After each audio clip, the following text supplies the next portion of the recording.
Evangelho de João,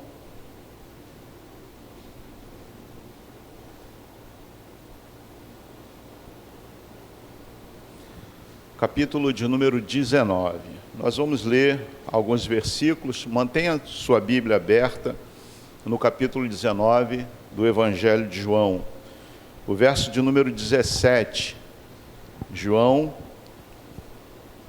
19, versículo 17. Todos acharam? Amém? Diz assim: e levando ele às costas a sua cruz, saiu para o lugar chamado Caveira, que em hebraico é chamado Gólgota, onde crucificaram e ele e outros dois, um de cada ao lado, Jesus no meio. E Pilatos escreveu também um título, pô-lo em cima da cruz, e nele estava escrito: Jesus Nazareno, Rei dos Judeus. E muitos dos judeus leram este título, porque o lugar onde Jesus estava crucificado era próximo da cidade, estava escrito em hebraico, grego e latim. E diziam, pois, os principais sacerdotes dos judeus a Pilatos: não escrevas o Rei dos Judeus, mas que ele disse: sou o Rei dos Judeus. E respondeu Pilatos: o que escrevi, escrevi. Somente até aqui. Senhor, eu quero te agradecer, primeiramente, Deus, pelo sacrifício, o sacrifício do teu Filho amado naquela cruz do Calvário. Se não fosse aquele sacrifício, estaríamos irremediavelmente condenados, perdidos, mas foi puro amor, Senhor. O teu amor nos constrange, o teu amor revela a pessoa bendita do Pai. Por isso, Senhor, nós estamos aqui, Senhor. Poderíamos ter escolhido qualquer lugar para ir hoje, mas escolhemos estar aos teus pés, Senhor. Ó Deus, espero que neste momento possamos ouvir, ó Deus, aquilo que o Senhor quer tratar conosco acerca da tua palavra. Não nos deixe sair daqui, Senhor, sem o Senhor falar conosco. Eu oro a Ti em nome de Jesus, amém. Podem sentar. Bom, irmãos, o fato histórico que nós lemos fala a respeito de um homem puro, sem defeito, um homem santo em toda a sua maneira de viver. Mas eu queria que a gente fizesse uma retrospectiva, fosse lá em Gênesis, quando o Senhor Deus, ele observa que Adão já havia pecado. Deliberadamente Adão cometeu um erro, e o erro que Adão cometeu nos atingiu. Por um homem entrou o pecado, pelo primeiro Adão, e pelo segundo Adão nos foi dado a liberdade. Quando Deus observa que Adão havia pecado, todas aquelas justificativas que Adão traz para Deus, e no final ele diz: foi a mulher que tu me deu. E o Senhor então, ele entende que era necessário fazer o primeiro sacrifício. Ele imola um animal para cobrir o homem e a mulher. Aquele derramamento de sangue apontava para um derramamento perfeito que viria no futuro. Porque sem derramamento de sangue não há remissão do pecado. Então foi necessário um sangue ser derramado. O sangue de Jesus Cristo é que nos purifica de todo pecado. Eu sou falho, sou pecador, somos pecadores, somos falhos, mas Jesus, como Filho do Deus vivo, um homem 100% Deus e 100% homem, sentiu dor, sentiu aflição, sentiu angústia, sentiu traição, sentiu o momento da fome, sentiu o momento de ser tentado ali no deserto, mas em todo momento Jesus não blasfemou e nem questionou a Deus por nada. Muito pelo contrário. Antes de Pilatos, antes de toda a orquestração dos judeus para tentar matar Jesus, Jesus já sabia que ele iria para a cruz. A cruz estava no coração do Pai. A cruz não foi um acaso. Jesus sabia da agenda dele. A agenda dele estava escrita, cruz. Ele sabia que a morte seria de cruz. Mas a Bíblia também diz que maldito é aquele que for pendurado no madeiro. Então Jesus se fez maldição por minha vida, por tua vida. Porque a cruz de Jesus não era para Jesus. Aquela cruz foi feita para Barrabás. E quando Jesus ele entra na história agora para carregar aquela cruz, a cruz que era para um ladrão, a cruz que era para um assassino, a cruz que era para uma pessoa mentirosa, a cruz que era para uma pessoa completamente fora de um padrão que Deus entendia que era justo, era reto, mas Jesus pega aquela cruz, e aquela cruz, na verdade, era para mim, era para você, aquela cruz era dos nossos pecados. Jesus pegou aquela cruz, carregou aquela cruz até o lugar chamado Gólgota, lugar chamado Caveira, e ali naquele lugar, Jesus, ele sofre todo tipo de flagelo. Jesus foi açoitado, foi blasfemado, foi humilhado, foi esbofeteado. Jesus passou por todos os problemas existenciais na vida de uma pessoa, mas muito mais do que isso, o problema que era teu e era meu, ele carregou naquela cruz. O pecado. E aqui, irmãos, a cruz de Cristo, ela é pré-histórica. A cruz estava incrustada no coração de Deus antes da fundação do mundo. Por isso que eu falei que a cruz estava no coração de Deus. Eu quero que você, se você quiser, abra aí em 1 Pedro, capítulo 1, do 18 ao 20. A primeira carta do apóstolo Pedro, capítulo 1, do verso 18 ao verso 20, diz assim: sabendo que não foi por coisas corruptíveis, como prata ou ouro, que fostes resgatado da vossa vã maneira de viver, que por tradição recebeste dos vossos pais, mas com precioso sangue de Cristo, como de um cordeiro imaculado, incontaminado, ao qual, na verdade, em outro tempo, foi conhecido antes da fundação do mundo, mas manifestado nestes últimos tempos por amor de vós. Antes da fundação do mundo, Jesus já sabia que ele entraria na história, ele morreria morte de cruz por meus pecados, pelos vossos pecados. Jesus já sabia disso. E continuando em Apocalipse, no capítulo 13, verso 8, diz assim: adoramo-na todos os que habitam sobre a terra, essas cujos nomes não estão escritos no livro da vida do Cordeiro, que foi morto antes da fundação do mundo. Ou seja, antes que o mundo existisse, Jesus já tinha no seu coração, ele se entrega como oferta na eternidade, antes de se entregar aqui.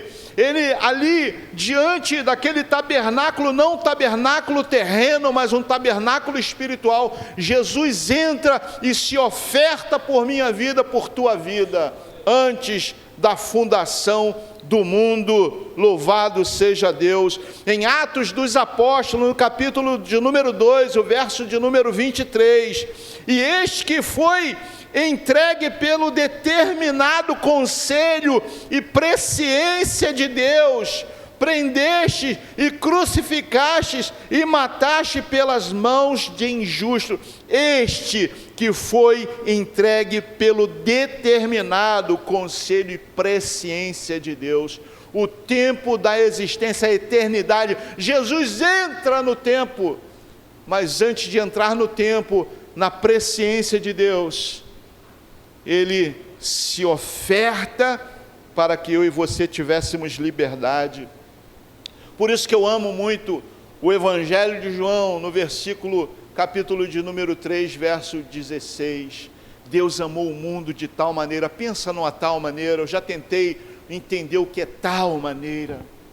Tal maneira, que maneira é essa? É uma maneira que eu e você não conseguimos amar. É um amor sacrificial. É um amor em que todos aqueles erraram, mas Deus olha e fala assim: eu vou ofertar o que eu tenho de melhor na eternidade. A minha oferta vai ser meu Filho amado. Jesus oferta Jesus. E Jesus vem no tempo, no kairós de Deus, esvazia-se da sua glória, para poder tomar uma forma humana, para que pudesse passar pelas dores, passar por todas as dificuldades que um ser humano provavelmente poderia passar, mas muito mais do que isso, ele suportou não só a sua dor, mas suportou a minha dor, a tua dor. Ele suportou na cruz do Calvário. Então o Calvário não foi um acidente, amados, mas um plano divino. Deus tem um plano. Cristo veio para morrer. Ele não veio para passar, tirar férias aqui na terra, ele veio para morrer. Aleluias. Mas uma morte de cruz sempre esteve em sua agenda, estava ali na agenda dele. Ele profetizou várias vezes que veio para morrer. Ele disse: eu derrubarei este templo, em 3 dias reconstruirei. O templo que ele estava falando não era o templo que eles entendiam, que era o templo de Herodes, mas o templo dele, ele derrubaria aquele templo, e ele tinha o poder para dar a vida a ele mesmo, arrancando o agrilhão da morte, tomando a chave da morte, porque a vida venceu a morte, louvado seja Deus. Então, o Cristo, o nosso Senhor, ele se doa voluntariamente, ele não precisou de ser avaliado, ele não precisou de ser examinado para ver se ele tinha ou não algum defeito, porque João, quando identifica Jesus, ele diz: eis aí o Cordeiro de Deus que tira o pecado do mundo. Jesus tira o pecado do mundo, mas só tem um detalhe, meu querido: para que todo aquele que nele crer não pereça. É necessário crer em Cristo, é necessário reconhecê-lo como único e suficiente Salvador de nossas vidas. Aleluias! Ele é o Cordeiro que tira o pecado do mundo, é o pastor que dá vida pelas ovelhas, louvado seja Deus. É o grão de trigo que cai na terra, morre, mas dá frutos, louvado seja Deus. Aleluias!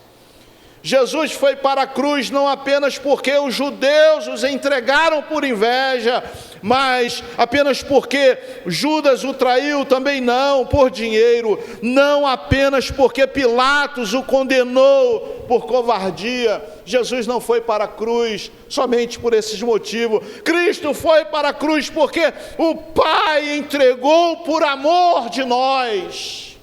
Esse é o relato de João 3, amou o mundo de tal maneira que deu seu Filho unigênito, para que todo aquele que nele crer não pereça, mas tenha vida eterna. Aleluias, aleluias, aleluias. Então Cristo foi para a cruz porque Ele mesmo se entregou voluntariamente, amados, voluntariamente.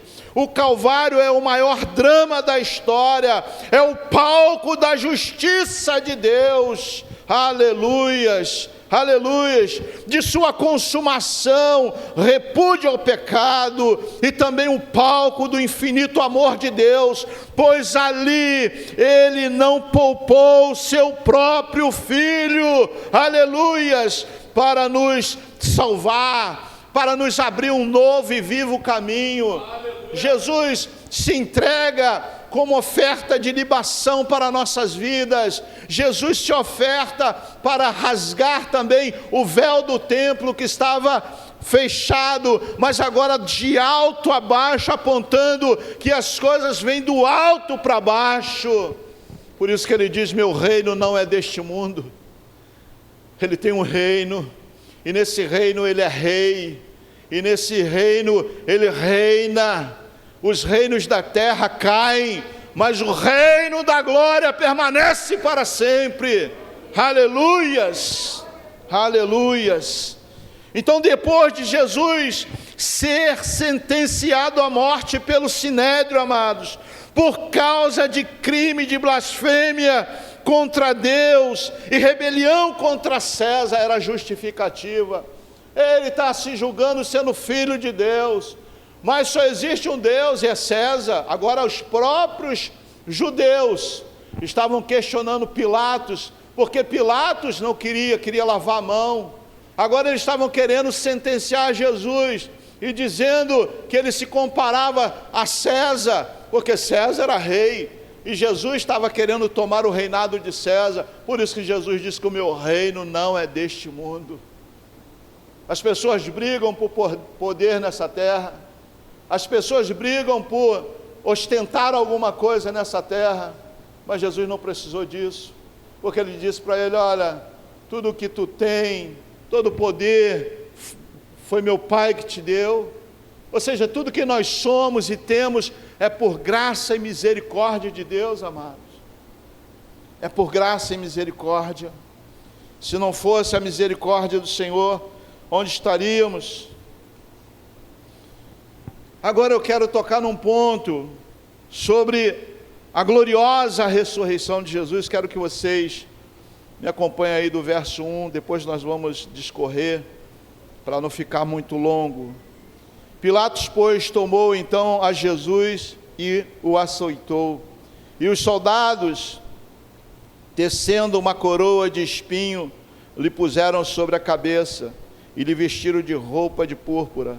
E diziam: salve, rei dos judeus, e deram-lhe bofetadas. E então Pilatos saiu outra vez fora e disse: eis aqui, vô-lo trago fora, para que saibais que não achei nele crime algum. Agora vamos para o verso de número 31.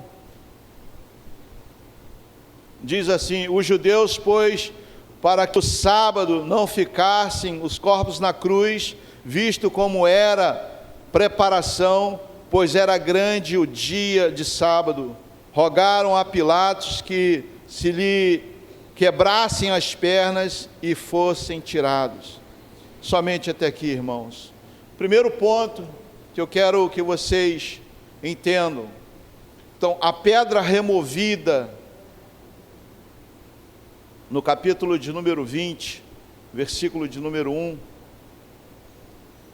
perdão, ainda no capítulo 20, o verso de número 1, todos estão acompanhando aí?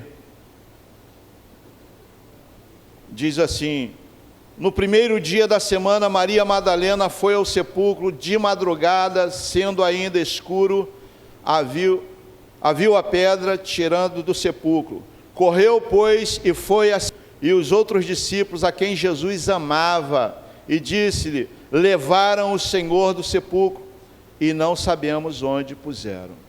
Uma mulher que andou com Jesus, ouviu várias vezes Jesus falando sobre a morte dele, a ressurreição dele, e naquele momento ela não entendeu. Mas foi a mulher que viu Jesus, foi a mulher que achou que era um jardineiro que estava falando com ela, até que ela entende que naquele momento quem lhe chamava não era os anjos, mas sim o mestre. Quando o mestre chama a mulher, até então ela achando que era o jardineiro, aquele que cuidava ali do túmulo, mas agora Jesus chama Maria, e essa palavra ecoa no coração dela, e ela volta-se para trás. Esse voltar para trás, ela entendeu quem era que lhe chamava. A ovelha conhece a voz do seu pastor, o pastor das ovelhas ali estava chamando ela pelo seu nome, e ela agora volta-se para Jesus, diz Rabone, quer dizer mestre, ela reconhecendo a sabedoria infinita do seu senhorio, ela reconhecendo que ali estava aquele que realmente falou que morreria e ressuscitaria.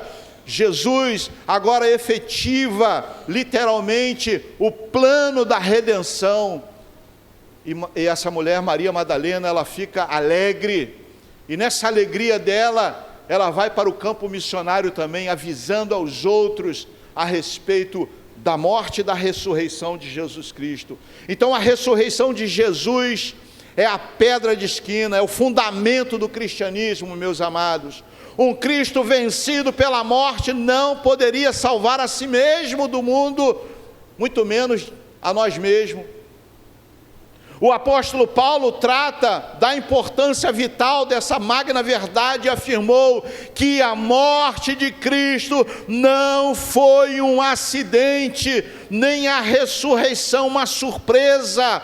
Ele morreu segundo as Escrituras e ressuscitou segundo as Escrituras. Em 1 Coríntios, no capítulo de número 15, no versículo 1 ao verso 3, diz assim: sem a ressurreição de Cristo, a nossa fé seria vã, aleluia, a nossa pregação seria vazia. Sem a ressurreição de Cristo, não haveria remissão de pecados quanto ao passado, nem esperança quanto ao futuro. Então foi necessário que Cristo morresse, ressuscitasse, porque o próprio apóstolo Paulo, sendo fariseu no tocante à lei, ele mesmo conhecedor da lei, pego pelo amor, pela graça, na estrada de Damasco, esse Paulo abandona tudo por amor de Jesus. Ele poderia dizer: não, calma aí, Jesus não ressuscitou, mas ele viveu uma vida plena, acreditando que Cristo havia ressuscitado, porque ele teve uma experiência pessoal com Jesus, e essa experiência marcou Paulo ao ponto de Paulo dizer: sem a ressurreição de Cristo, a nossa fé seria vã. Sabe por que você crê? É porque Cristo ressuscitou. Sabe por que você está aqui hoje? É porque Cristo ressuscitou. Sabe por que você louva a Deus? É porque Cristo ressuscitou, amados. Se você for no túmulo de Buda, está lá, talvez, aqui jaz Buda. Se você for no túmulo, talvez, de Maomé, talvez esteja lá os restos mortais de Maomé. Se você for no túmulo de Confúcio, talvez esteja lá escrito: aqui jaz Confúcio. Mas se você for em Jerusalém, no lugar onde enterraram ali, colocaram o nosso Cristo, o túmulo está vazio, porque Ele ressuscitou, mano. Ele venceu a morte. A morte teve que morrer para o autor da vida. A morte morreu para o autor da vida. Aleluias, glórias a Deus. Glórias te damos, Senhor. Então a pedra removida. A pedra, ela tinha um lacre. O lacre daquele que tinha o poder para que ninguém violasse. Então a pedra não foi tirada como a de Lázaro, de fora para dentro. A pedra foi removida de dentro para fora. Foi algo sobrenatural, algo que ninguém, homem nenhum, poderia fazer, tirar algo de dentro para fora, porque ela estava inviolável, ela estava lacrada. Primeiro ponto aqui: a pedra removida, uma prova eloquente da ressurreição de Jesus.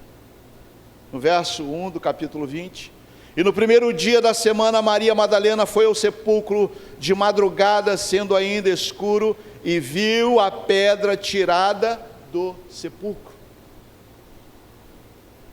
Ela ficou espantada como aquilo aconteceu, e esse espanto dela não foi porque ela acreditou que Jesus havia ressuscitado. Ela achou que alguém havia roubado o corpo de Jesus.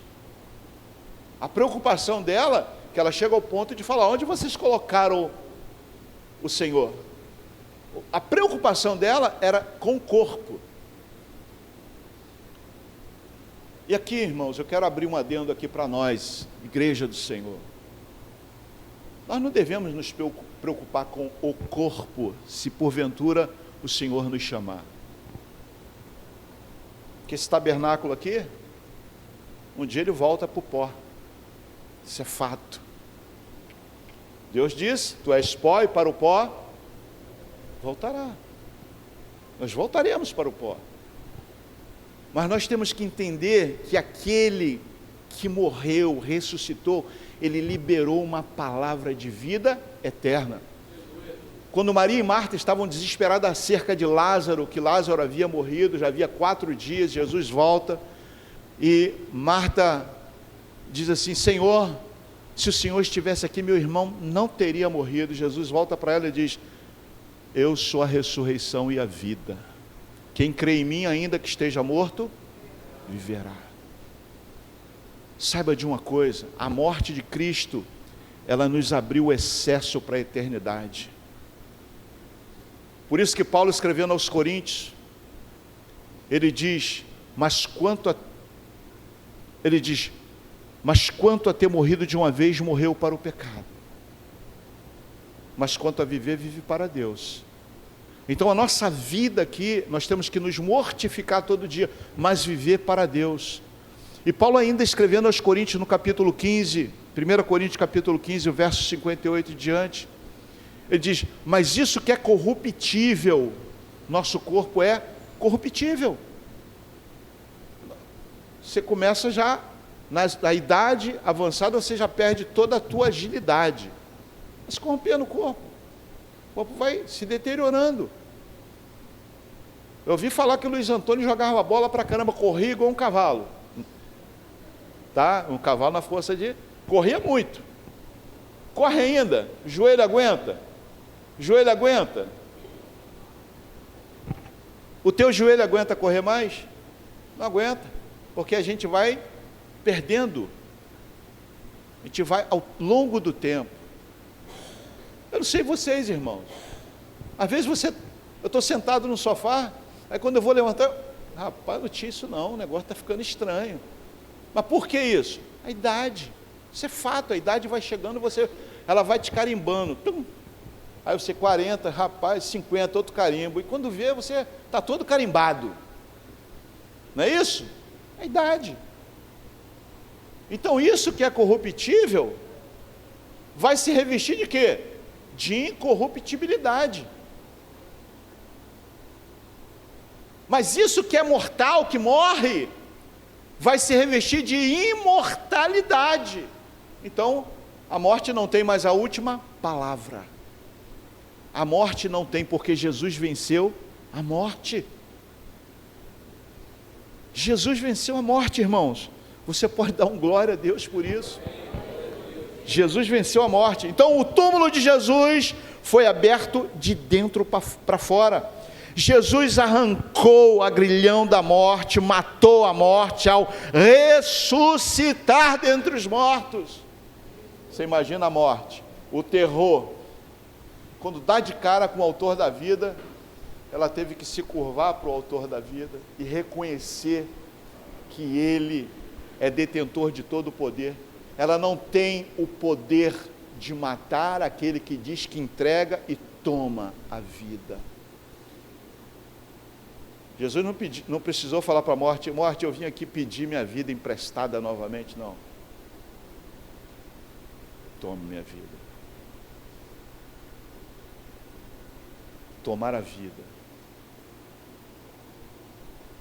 Por isso que ele diz que ele é o caminho, a verdade e o quê? A vida.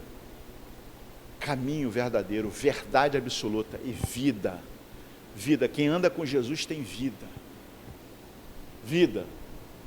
Creia nisso, irmãos.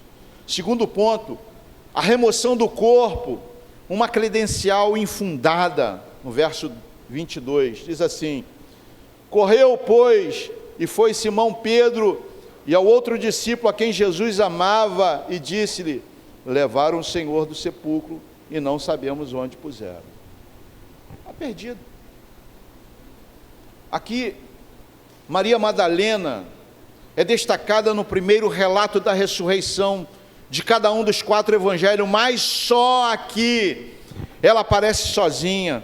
Ela foi ao sepulcro de madrugada e, ao ver a pedra removida, correu ao encontro de Pedro e dos discípulos amados para lhe dar a notícia. Nos outros evangelhos ela está acompanhada, mas nesse aqui ela aparece sozinha. Eu quero destacar uma coisa aqui, irmãos. Mesmo ela, nessa preocupação de onde colocar o corpo do meu Senhor, mas ela vai só. Eu duvido que alguém tenha coragem de ir no cemitério de madrugada sozinho. O Gabriel está rindo lá. Então, 3 horas da manhã no cemitério. Tem crente que morre de medo. Não pode, irmão. Cemitério só tem morto lá.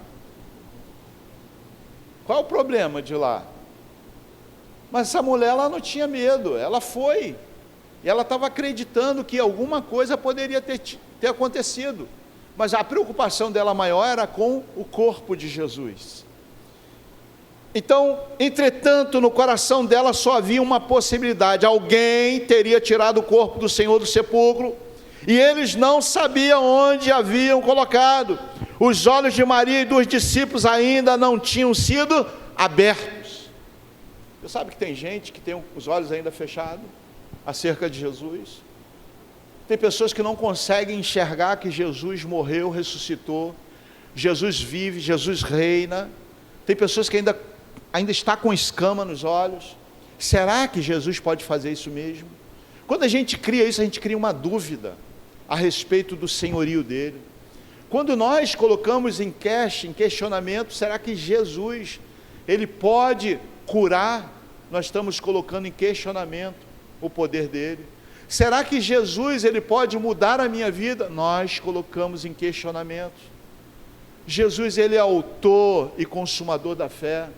Jesus, ele é o Deus Todo-Poderoso, porque ele é poderoso em feito. Se ele ressuscitou Lázaro, se ele mesmo ressuscitou, o que ele não pode fazer nas nossas vidas, amados? Terceiro ponto aqui, o sepulcro vazio, o berço da fé. Vamos lá para o verso 4. E os discípulos corriam junto, mas outro discípulo correu mais apressadamente do que Pedro e chegou primeiro ao sepulcro.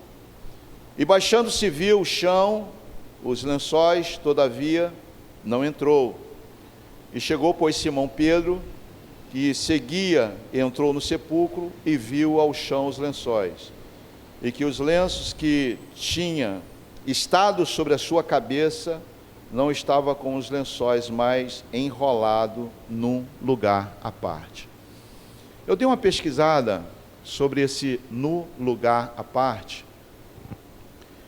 É que toda vez que um judeu convidava alguém para comer em sua casa, existia uma tradição. Por exemplo, vou dar um exemplo: Priscila convidou o pastor para almoçar lá, né, junto com o Max. Aí vai eu e Hélia lá. Eu não estou me convidando não, tá, Priscila? Já estou dando aqui uma pincelada. Aí a Priscila colocava lá a mesa.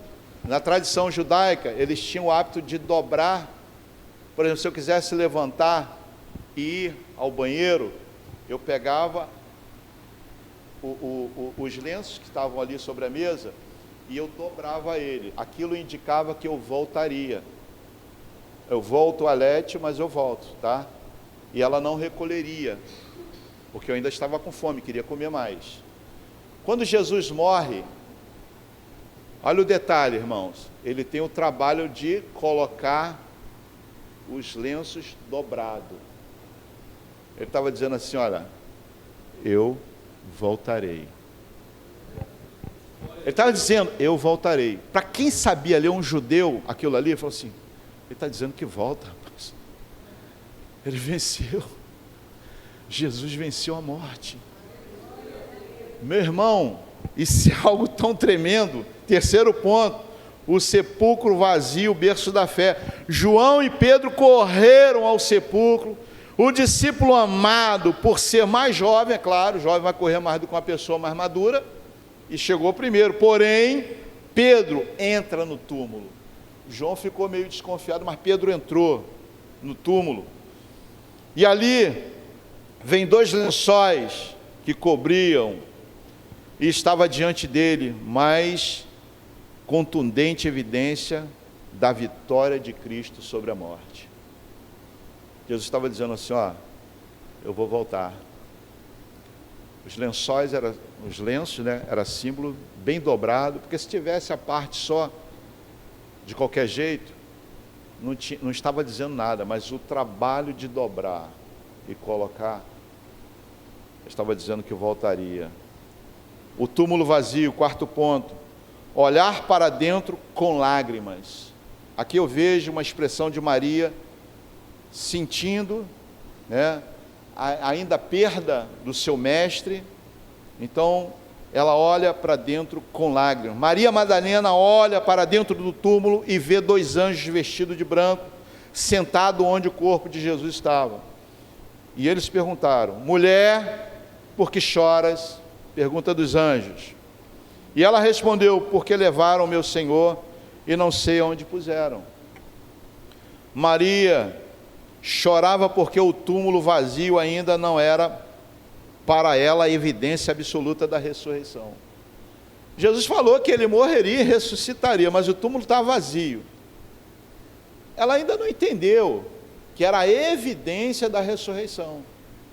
Porque se ele falou que ele derrubaria o templo, no terceiro dia ele reconstruiria o templo, qual era dela? Não, ele falou que ele ressuscitaria.